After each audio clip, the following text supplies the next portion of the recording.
Hi, and good morning. This is Lama Kathy speaking to you on behalf of the Columbus Karma Some Choling Tibetan Buddhist Meditation Center in Columbus, Ohio.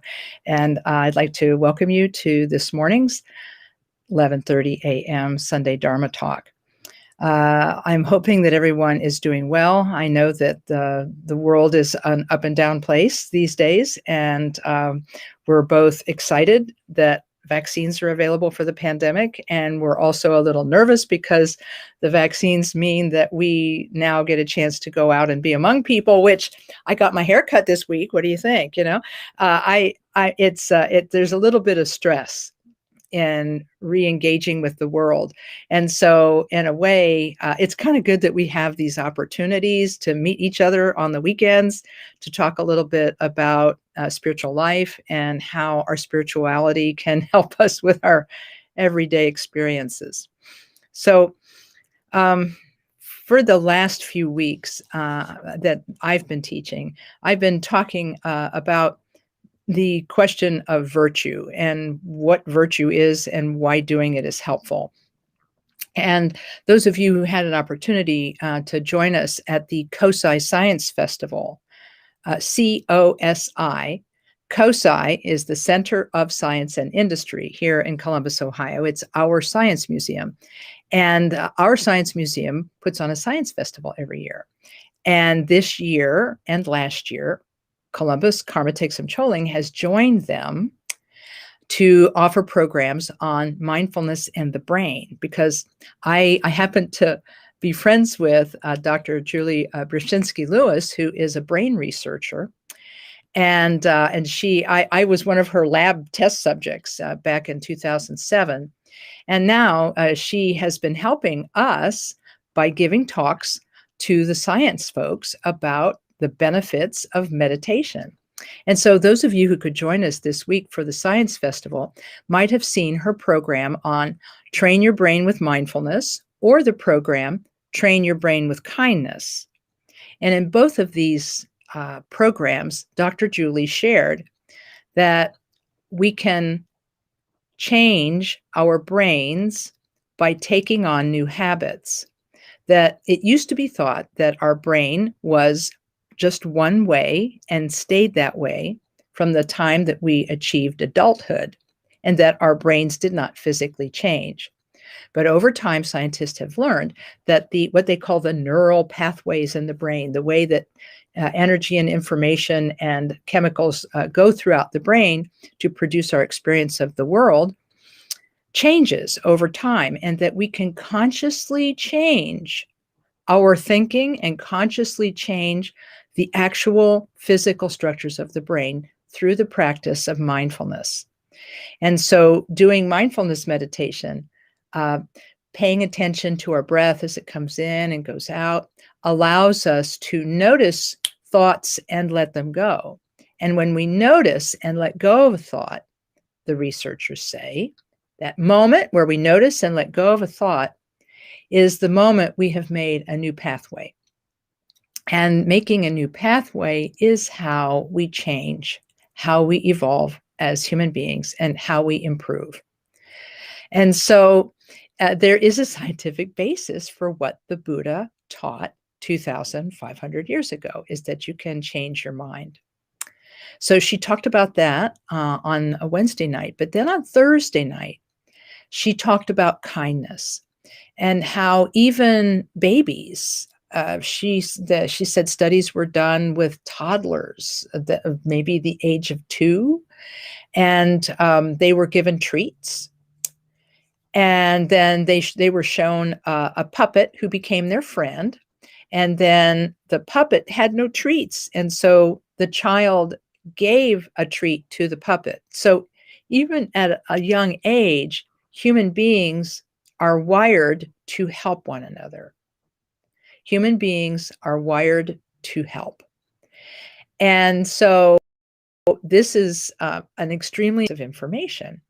So that means that not only can mindfulness train our minds to be more calm and to be more attentive, but this mindfulness that we're training in can actually make us kinder people. And by becoming kinder, we experience more happiness, because that was what Dr. Julie shared at the end of her discussion of the research with the little children and the treats and the puppet. She said that the reading of micro expressions on the face of the test subjects, the little children, the reading of these showed the most happiness was when they gave their treat to the puppet. And that means that they made a little sacrifice of a treat and gave it to someone else. But that was when their happiness was recorded as being the strongest, was when they were giving to someone else. And so, I really enjoyed being part of that program on Thursday. That was the Thursday evening program. And by the way, if you want to see these videos, they are available on the COSI Science Festival Facebook page. You can look up and watch the videos. I don't think there was a video made the night we did the mindfulness meditation, but there was one that was made the night we did the kindfulness meditation. In any case, that feeling that we get when we are kind to someone else, and when we go beyond ourselves to look after and be with others, this experience that we have of happiness is, I guess you could say, is its own reward. It's not that we're going to get something physical out of being generous to someone, but we are going to get an emotional benefit and a spiritual benefit, an internal benefit from being kind and generous. And so if we look at the teachings of Buddhism, two things are going on. On the one hand, we're being told in our practice to learn how to let go of thoughts. But on the other hand, we're being shown how to take hold of thoughts that are virtuous thoughts, how to take hold of thoughts that are beneficial thoughts, and how to, I guess you could say, build a framework of goodness within ourselves. In the tradition of Buddhism, called the Mahayana, or the greater vehicle, we're taught that the mindfulness we've learned can now be put to use to develop kindness within ourselves, for ourselves, and kindness for others. And that framework is called the Bodhisattva path. Bodhi means awakening, and Bodhi means awakening, and Sattva means being. So the being who is on their way to awakening is a Bodhisattva.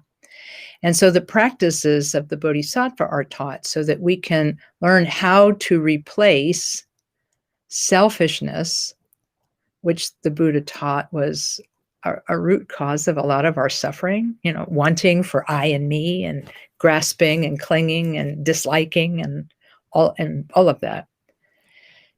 This self-clinging that's at the root of so much of our suffering. If we can learn in mindfulness how to let that go, and while at the same time taking hold of the goodness that we have and giving that to others, we can build a life that's not based on materialism. We can build a life that's not based on selfishness. We can build a life in which we are sources of strength and goodness and hope for other people.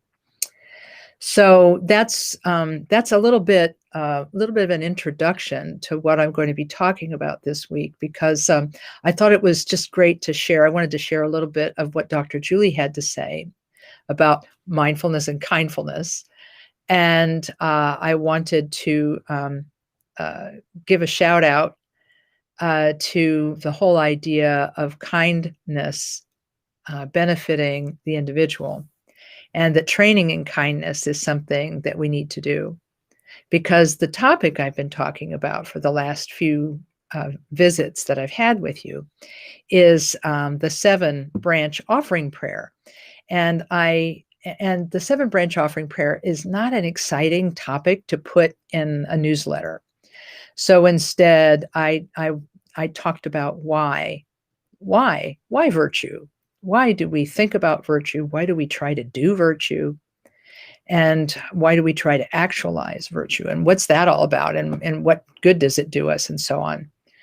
And so that's been my topic. And I just am using the 7-branch prayer as a way of talking about that. And so I'm going to go ahead and start with the regular portion of my talk today. And I'm going to start with a short prayer.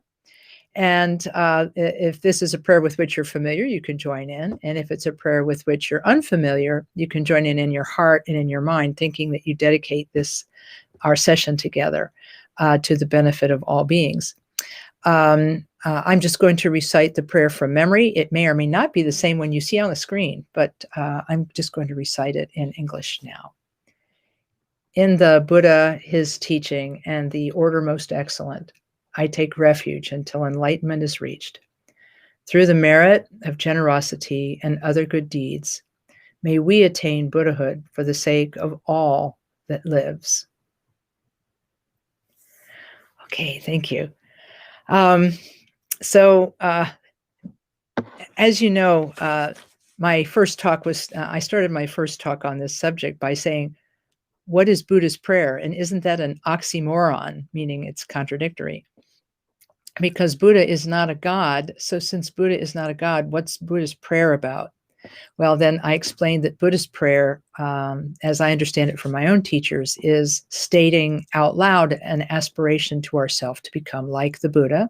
And by praising the qualities of the Buddha and praising the qualities of love, compassion, wisdom, and enlightenment, those qualities actually begin to grow within us. And so that prayer is a statement of aspiration mainly, although we can also pray for specific things. We can pray that our love and compassion grow. We can pray that illness be healed. We can pray for all of these kinds of things through the power of the enlightenment of the Buddha and through the Buddha's teaching on interdependence. You remember interdependence? Interdependence, everything is reliant upon other things, and we're all in I guess you could say, a web of relationships. So because of interdependence and because of impermanence, prayer can actually work. And so if I pray for a person who has accumulated the karma to be well, and one Buddhist nun said, when you pray for someone, it's like you're watering the seeds of their good karma and causing them to grow. So there's aspirational prayer, there's supplication prayer, and intercessional prayer. There's all kinds of prayer in Buddhism.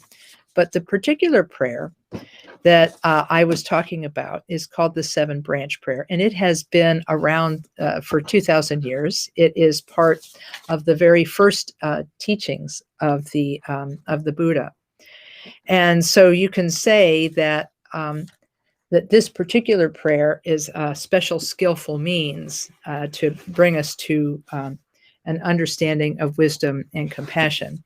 I'm going to read in English a short version of this prayer, and then we're about halfway through the 7 branches. We're going to try to complete today if we can, and we're going to talk about what it is that Bodhisattvas do. What do they do? What is virtue and how do we accomplish it? Here's the prayer. With complete faith, I bow to all the victorious ones and their children who abide in the 10 directions and 3 times. I offer flowers, incense, light, perfume, food, music, and many other things, both in substance and with my imagination. I ask the noble assemblage to accept them. I confess all evil actions that I have done, influenced by the defilements from time without beginning until now, the 5 that ripen immediately, the 10 non-virtuous acts, and many others. I rejoice in the merit of whatever virtue Shravakas, Pratyeka Buddhas, Bodhisattvas, and ordinary people gather throughout the 3 times. I pray for the wheel of the Dharma to be turned, the teachings of the Mahayana and Hinayana, in ways suitable for the different aptitudes and motivations present in sentient beings. I ask the Buddhas not to pass into nirvana, but with great compassion and until samsara is completely empty, to look after all sentient beings who drown in this ocean of sorrow. But may whatever merit I have accumulated become a seed for the enlightenment of all beings. Without delay, may I become a splendid leader for sentient beings. So that's the prayer. I'm using this wonderful book, Words of My Perfect Teacher by the great master Patrul Rinpoche, to talk about these 7 branches. And if you remember from our earlier engagements here, the 7 branches, each of the 7 branches is an antidote to some form of non-virtue. In other words, what is the solution to non-virtue? It's virtue. And so if we can choose to do something that is the opposite of something negative, that is going to be a positive for us. So the first verse is about bowing to and honoring the Buddhas. That's the antidote to pride. And the second is making offerings to the Buddhas, which is the antidote to greed. The third is the confession of harmful actions, which is the antidote to aggression.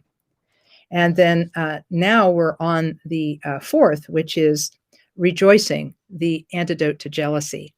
We started on this one last time, and I'd said that I would like to start today with a story about how a person can rejoice in the good that others do. Because often what happens to us is that we see people doing something good and we say, wow, I wish I could be like that. I wish I could do what they're doing. Or perhaps we hear about someone going to a retreat, or we hear about someone receiving a teaching, and we feel, oh man, I wish that was me. I wish I could do that. And then we begin to develop egoistic thoughts and feelings of jealousy, saying, hey, why not me?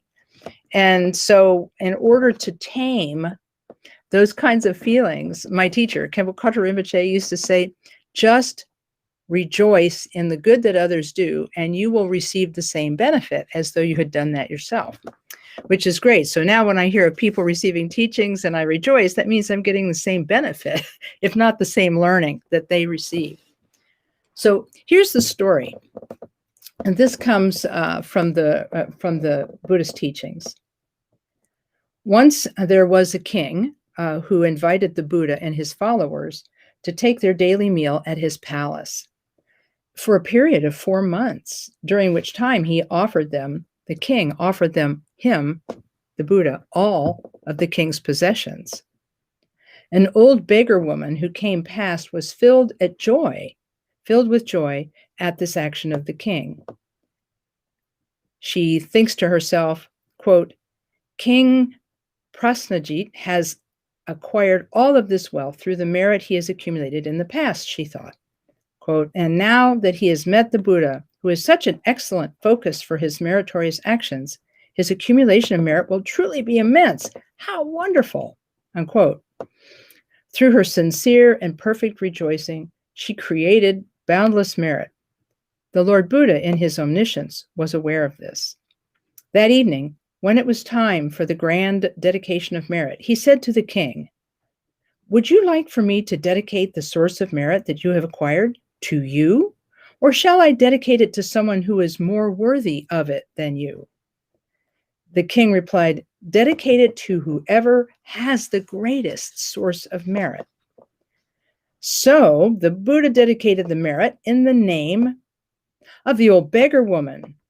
And this happened for 3 days in a row. Exasperated, the king consulted his ministers to find some way to put an end to the situation.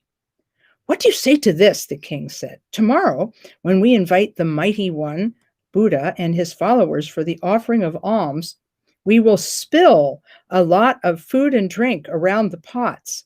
When the beggars come to get it, we'll beat them severely to stop them from taking it. And that is what they did.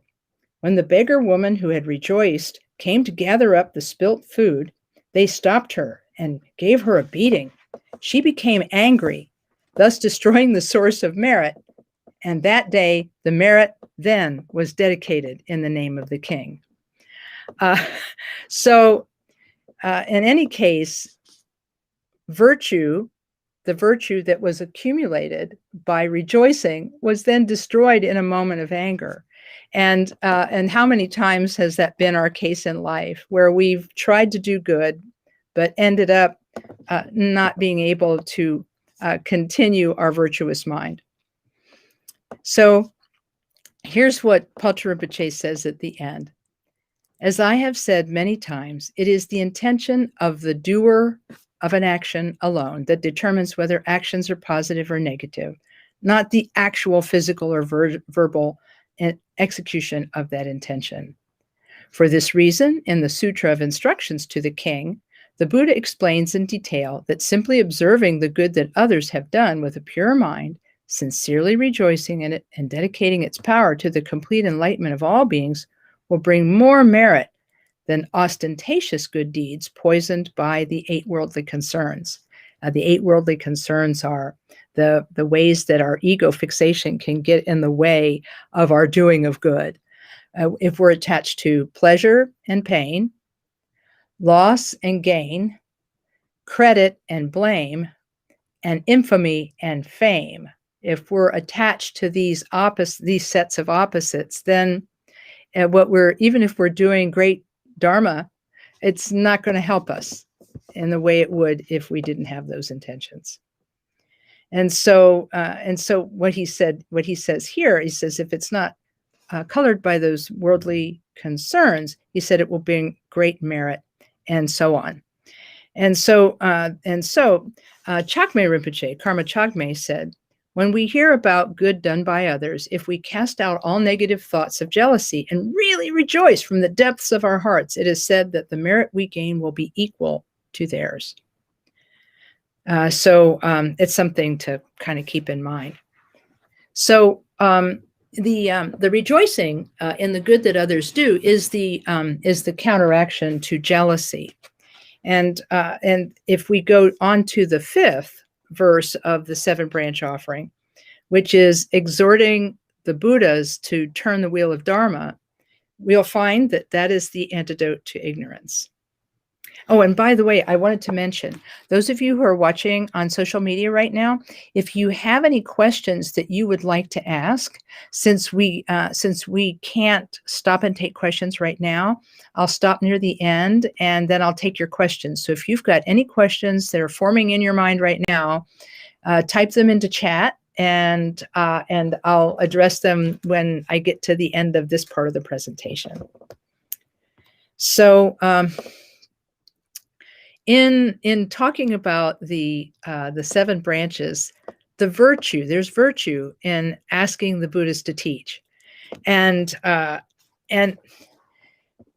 Buddha. The story goes that the Buddha Shakyamuni, the historical Buddha, after he first achieved the state that now we call Buddhahood or enlightenment, this transcendent state of being able to see the true nature of mind and the true nature of all things. When he first achieved the state, he actually sat for many days just sitting and thinking to himself off and on, how could I ever explain this to anyone? And so he sat quietly because that was the only thing he knew to do. But finally, someone asked him to teach. They came up to him, they folded their hands together, and they said, Master, please tell us what you have seen. Tell us what you have experienced. And then the Buddha was able, because he had been asked, it was not something he was able to give from his own side. He had to be asked, because to give it from his own side would have been egoistically presumptuous, that he had something to say to somebody. And so when he was asked, then he gave his teaching. And that there was great merit in that, because, and great virtue in asking the Buddha to teach, because if no one had asked, we would never have the teachings on the 4 Noble Truths, the Eightfold Noble Path, and all the other parts that became part of the Buddha's teachings. So here's what Paul Rinpoche has to say about this. He says, imagine that you're in the presence of the Buddhas and Bodhisattvas, teachers, and all those who are able to assume the immense load of working for the benefit of other beings. I mean, it is. I mean, once you realize that you've taken the Bodhisattva vow and you realize that you're going to be serving others for the rest of your life, it gives you a moment of pause. In a way, I remember the day, a few days before I took the Bodhisattva vow, I said, wow, once I take this, I'm actually going to be living my life for other beings. And it's like, am I ready for that? And the answer was, I think so. So there you have it. So then we have here, we think of sentient beings, and we think that that the Buddhas and Bodhisattvas, hang on here. Okay. Imagine that you're in the presence of all the Buddhas and Bodhisattvas. Think that they have grown tired, of the ungrateful and discouraging attitude of those beings that are intending to remain in the state of peace without teaching. Oh no! Emanating hundreds and thousands of millions of bodies, offer wheels, jewels, and other precious objects to all the Buddhas and Bodhisattvas and exhort them to turn the wheel of Dharma with the words, I entreat you to turn the wheel of the Dharma of the three vehicles. Now, the Dharma is generally divided into three vehicles. The vehicle of the Shravakas, the vehicle of the Pratyeka Buddhas, and the vehicle of the Bodhisattvas. Together, they include the entire teaching of the Buddha. But it also could be subdivided into 9. The three outers, the three outer vehicles, those of the Shravakas, Pratyeka Buddhas, and Bodhisattvas that liberate from the origin of suffering. The 3 inner vehicles, the Kriya, Upayoga, and Yoga Tantras related to ascetic practices in the matter of the Vedic tradition, and the 3 secret vehicles, Mahayoga, Ani Yoga, and Ati Yoga, teaching powerful methods of transmutation. When we request the Buddhas to turn the wheel of the Dharma, what we are requesting is this Dharma of the 3 vehicles, which can provide teaching suitable for every kind of follower. Well, all those big words tend to make me dizzy. So let's try to unpack that a bit. The Buddha, during his lifetime, gave a large number of teachings, and he taught to many different audiences. He taught to the rich and he taught to the learned, but he also taught to the illiterate, and he taught to the poor. He taught men, he taught women, he taught equally to all beings. He was like the sun shining in the sky. And you shouldn't have to ask the sun to shine, but when we ask the Buddha to teach, we are encouraging the wisdom and truth that they're teaching. We're encouraging that to be spread around the world. We're asking for it to be given to others. And when we do that, we have perhaps opened the door to enlightenment for all of those other people in the audience. And so in so doing, we multiply the number of people who can benefit from the teachings by asking that the teachings be given. And I'm going to say one more thing about it that maybe you'll think is a little strange, but if you've been to a Buddhist teaching in a public place, you'll know that there's a question period. Sometimes it's in the middle, sometimes it's at the end, and people ask questions. And in fact, if you noticed, I just asked if you had questions, if you would place them into the chat. Well, secret reason for this is that it's my belief that when a person asks a question, they're asking for the wheel of the Dharma to be turned. In other words, they're asking for an answer to their question and the wheel of Dharma to be turned. Now, why is it called a wheel?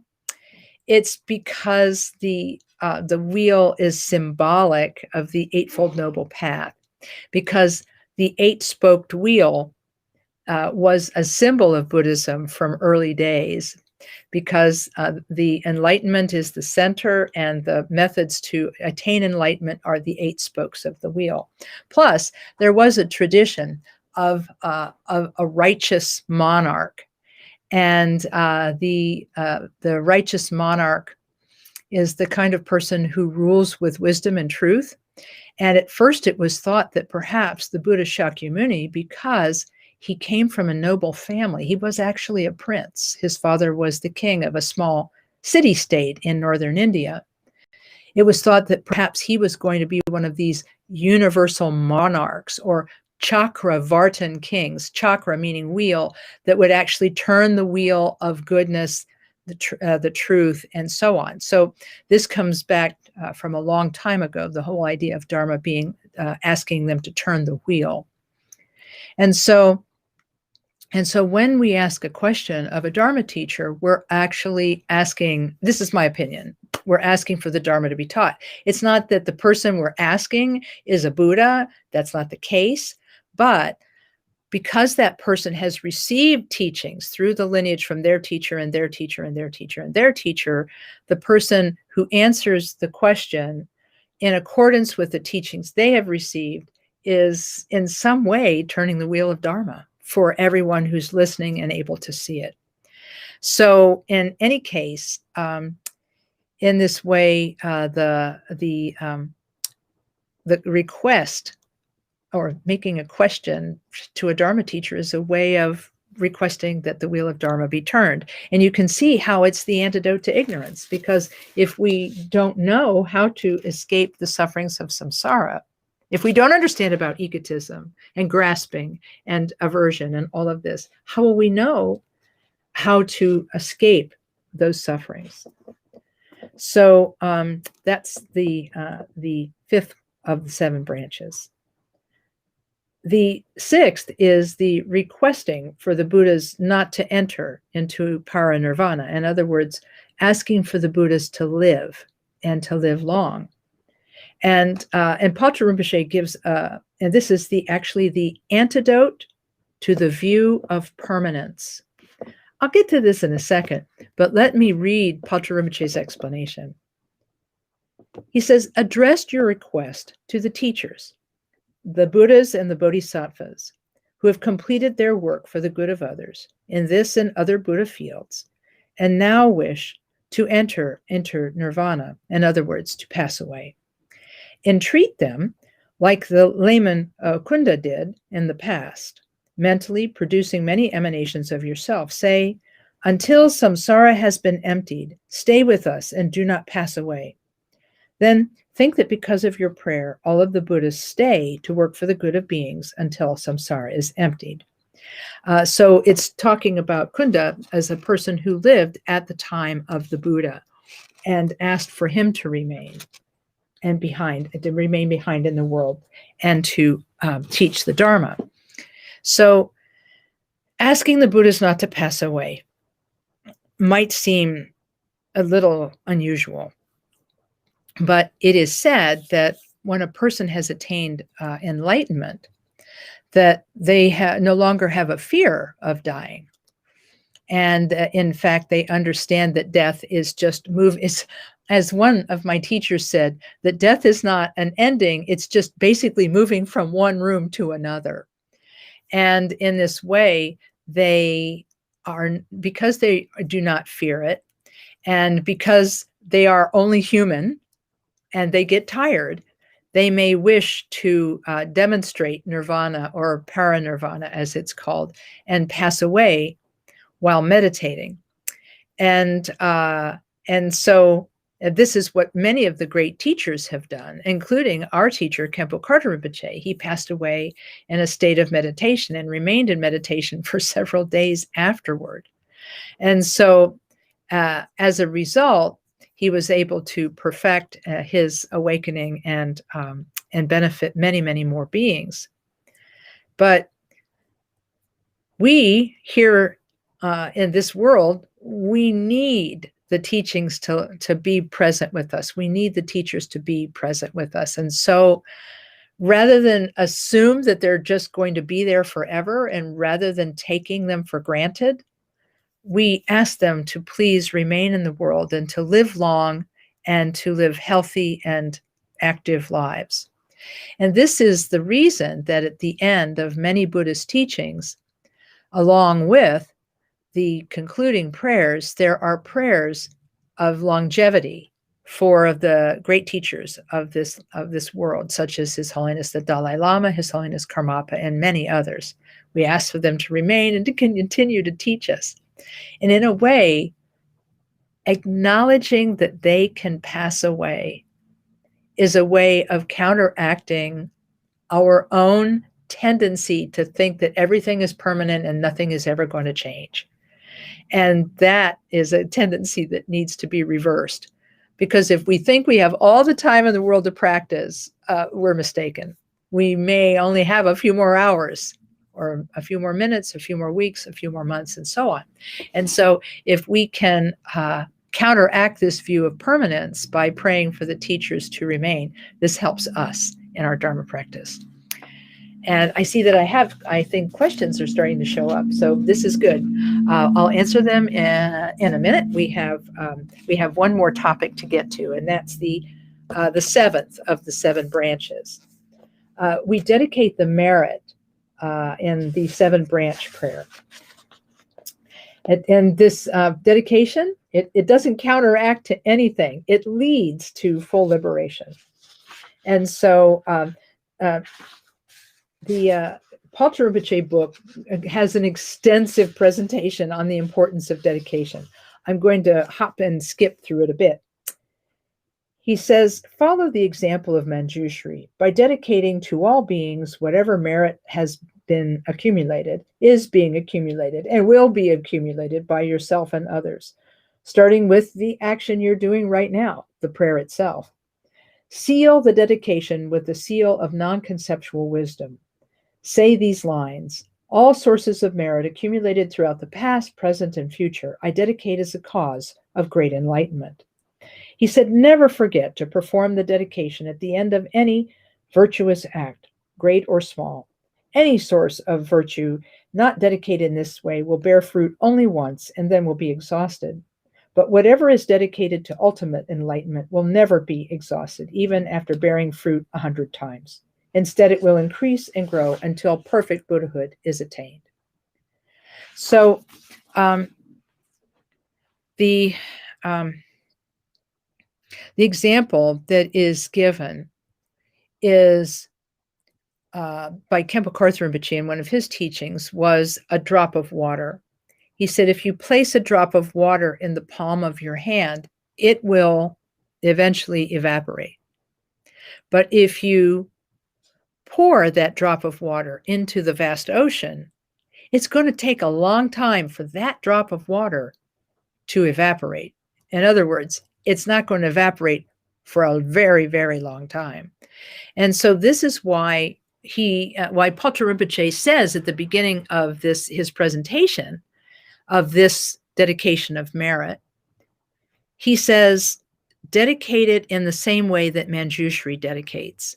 And Manjushri, many of you will know as the Bodhisattva of wisdom, who knows everything, the nature of everything.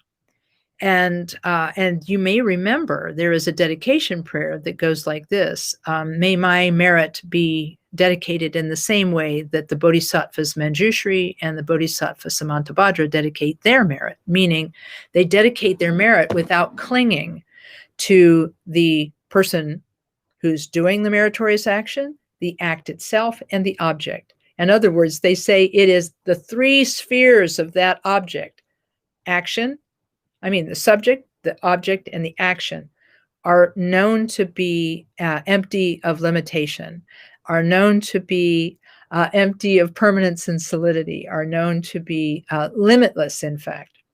And so this is what Paltar Rinpoche is referring to when he says, make your dedication limitless, like theirs. In other words, they're not clinging to, I did something for you.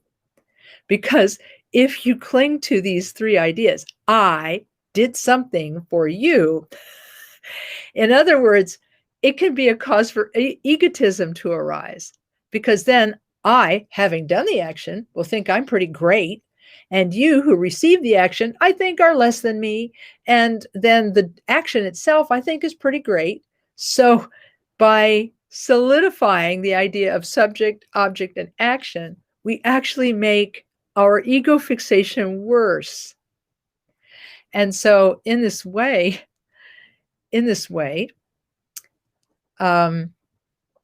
we need to dedicate our merit the way bodhisattvas do.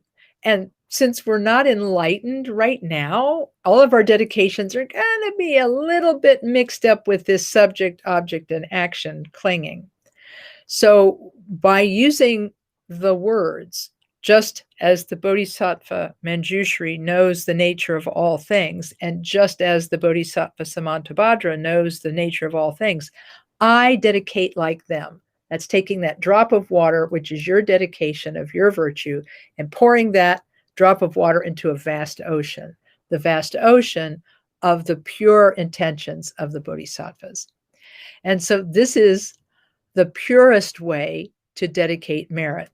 Now, I understand not everyone does merit or does virtuous things to get something. And it's a little bit strange to do actions thinking, "Ooh, I'm getting lots of merit."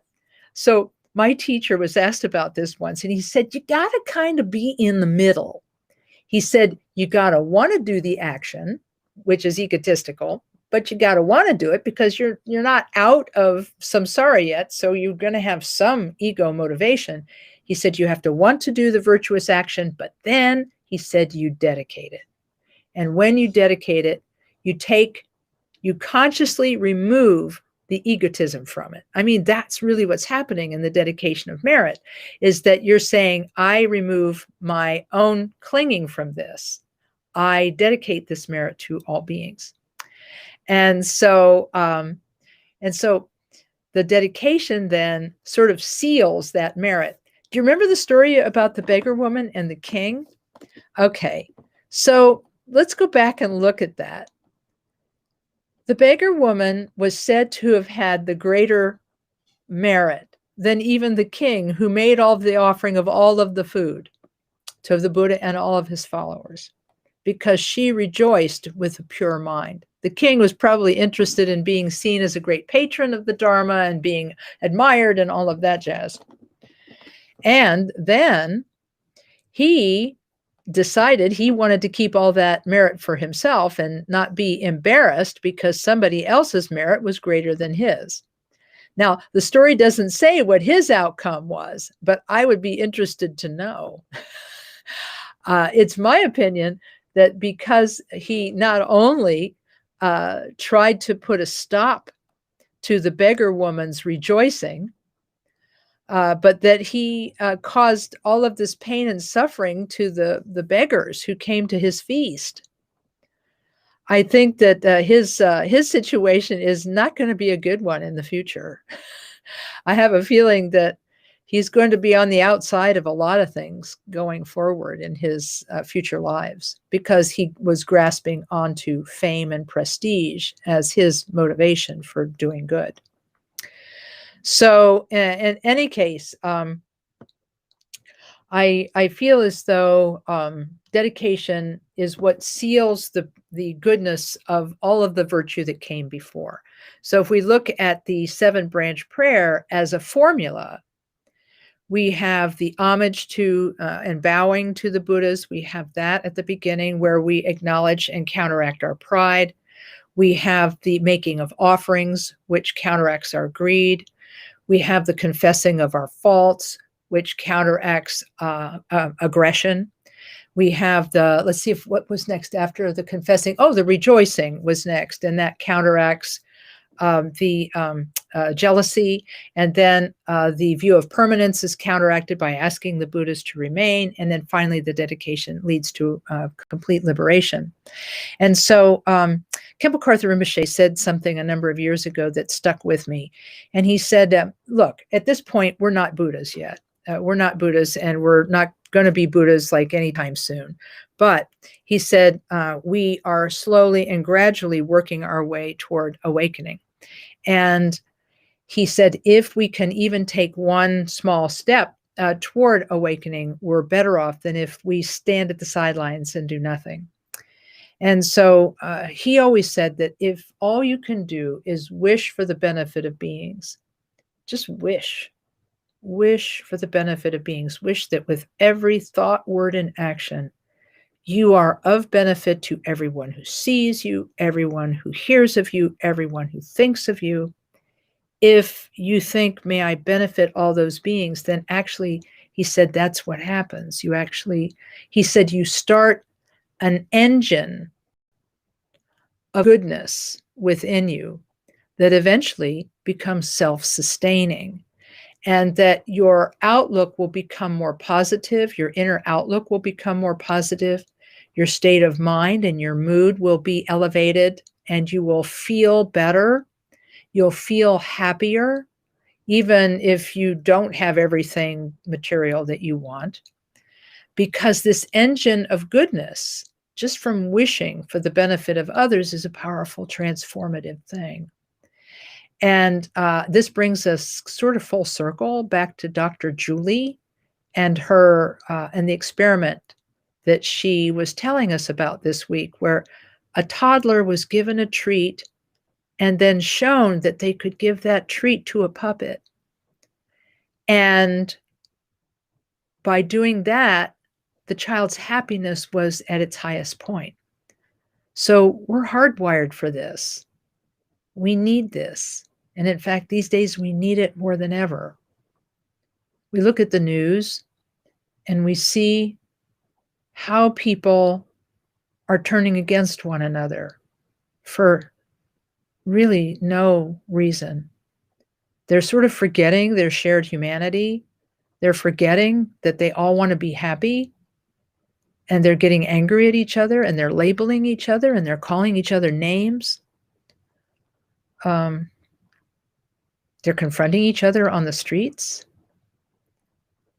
And it's becoming a little bit unsettling. How can we turn the tide?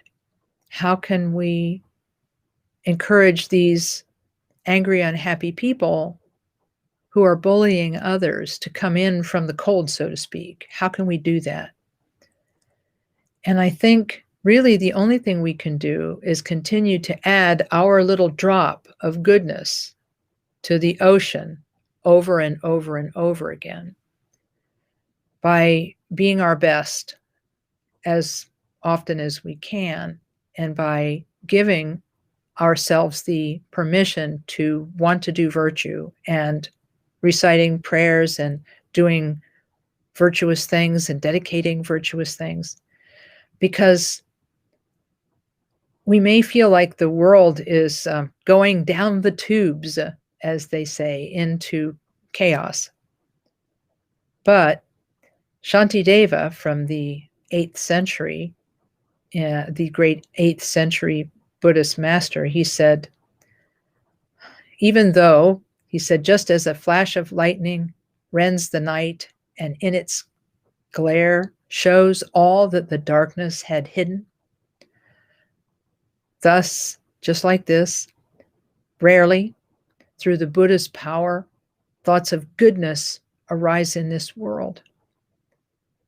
Thus, behold the utter frailty of goodness.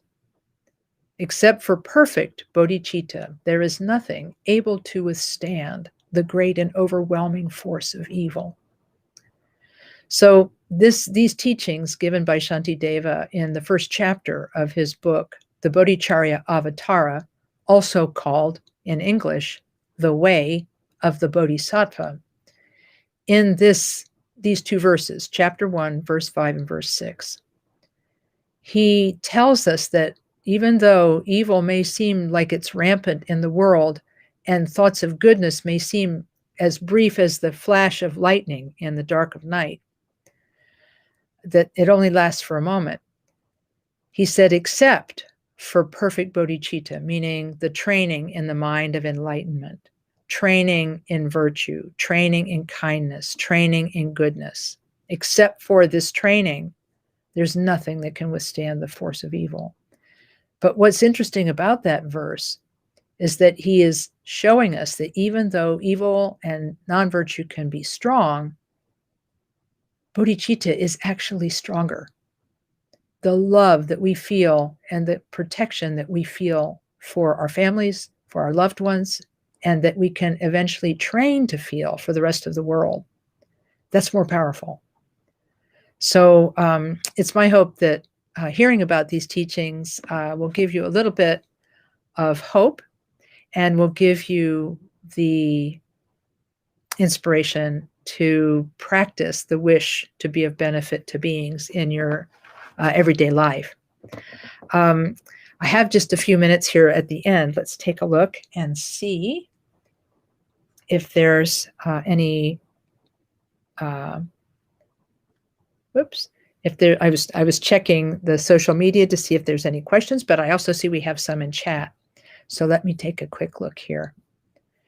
It looks like the question is, was the Buddha ever threatened by the powers that be for teaching all people instead of just privileged people? Did anyone ever not like how he did things differently, and how did he handle that?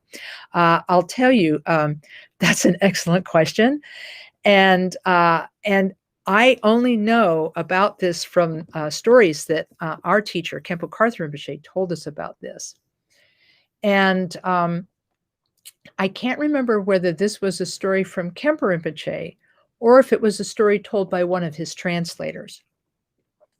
But apparently, yes, there was a bit of a backlash at some point against the Buddha for teaching everyone, because, as you know, in that time, there was a system, a class system, in which there were people who were in upper classes and people who were in lower classes, and that the teachings of religion were used as a way of saying, well, we don't really need to, the upper class people don't need to help the lower class people because it's their karma. Khenpo Karthar Rinpoche said he said that's not how bodhisattvas operate. So he said that's not the bodhisattva path.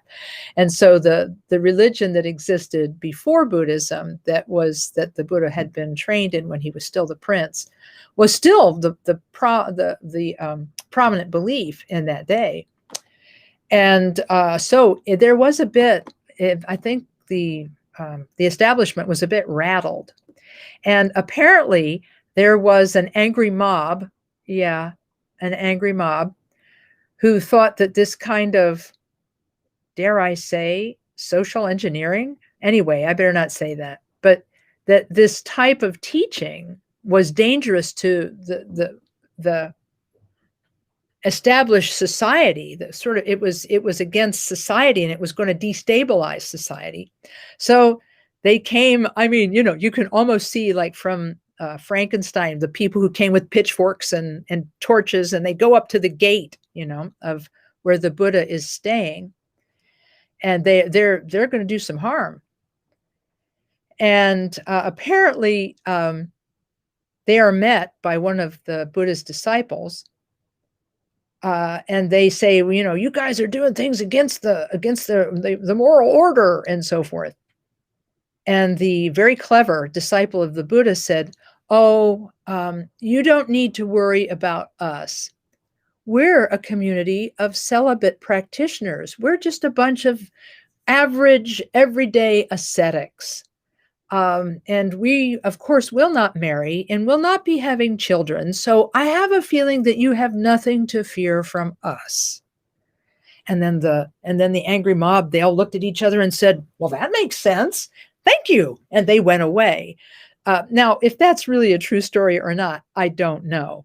But the idea that an angry mob could be dissuaded by logic kind of fits, because the Buddha, at the time of the Buddha, there was a lot of belief in logic, and a lot of spiritual arguments were solved by debate.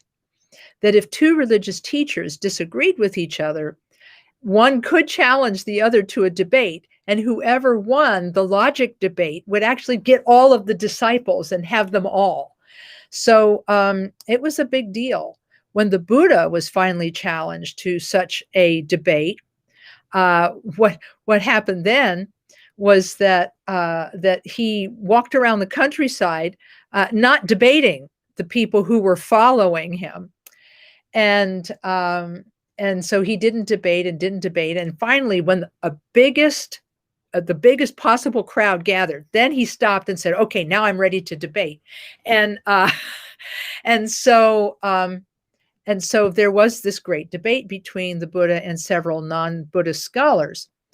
And after several days, the Buddha decided to finish the debate. And so he performed a miracle every day. showers of water or columns of water appearing in the air, fire appearing in the air, things that change shape and size. He just did a miracle every day for 15 days. And the scholars, who themselves were not enlightened and therefore could not perform miracles, said, well, I think he's got a point. And so logic did not in the end win the day. Miracles won the day for the Buddha. And so that is how he conquered so many people.